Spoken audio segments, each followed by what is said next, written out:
वर्तनगर येथील सुलोचना देवी सिंघानिया हायस्कूलमधील काही विद्यार्थ्यांना अन्नातून विषबाधा झाल्याच्या चर्चेनंतर उपमहापौर कृष्णा पाटील यांनी शाळेला भेट देऊन चौकशी केली. वैद्यकीय, आरोग्य आणि शिक्षण अधिकाऱ्यांसह त्यांनी शाळा व्यवस्थापनाशी चर्चा केली. शाळेने 204 विद्यार्थी सहलीला गेले होते, मात्र केवळ 2 विद्यार्थ्यांना त्रास झाल्याने अन्नातून विषबाधा झाल्याचा दावा योग्य नसल्याचं स्पष्टीकरण दिलं. सहलीचं नियोजन करताना प्रशासनाला पूर्वकल्पना न दिल्याबद्दल महापौरांनी नाराजी व्यक्त केली. तसंच भविष्यात अशा घटनांबाबत नियमांचं पालन न झाल्यास कठोर कारवाई केली जाईल असा इशारा देण्यात आला.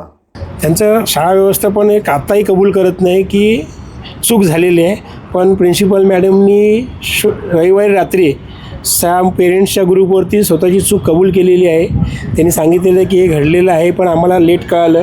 आम्ही ज्या अधिकाऱ्याला दिलेलं आम्ही काम, ज्या संस्थेला, त्याची चौकशी करणार, जिथे फूड आले त्यांच्यावर आम्ही कारवाई करू असं त्यांनी गेलेलं आहे आणि दिलगिरी व्यक्त केलेली आहे पेरेंट्स लोकांची.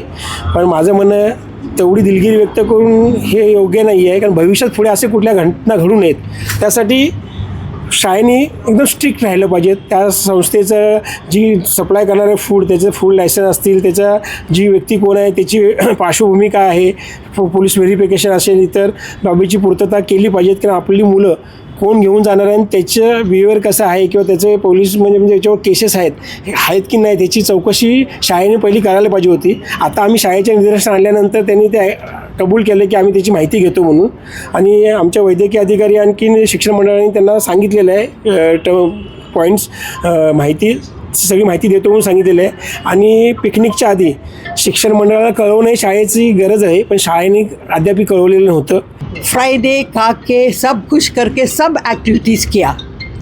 हम लोग को कुछ मैसेज फ्राइडे ने आया, सैटरडे भी नहीं आया, संडे रात को मेल आया मेरा बच्चा आज मंडे स्कूल में नहीं आ सकता है, क्यों? फूड पॉइजनिंग है.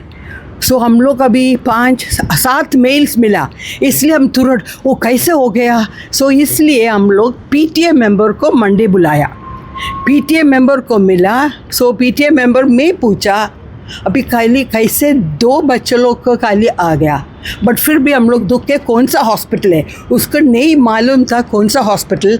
बिकॉज अगर हम लोग को मालूम पड़े तो हमेशा कोई कुछ हॉस्पिटलाइजेशन होएगा तो हम लोग खुद जाके हॉस्पिटल में बच्चों को मिलते हैं, पेरेंट्स को मिलते हैं.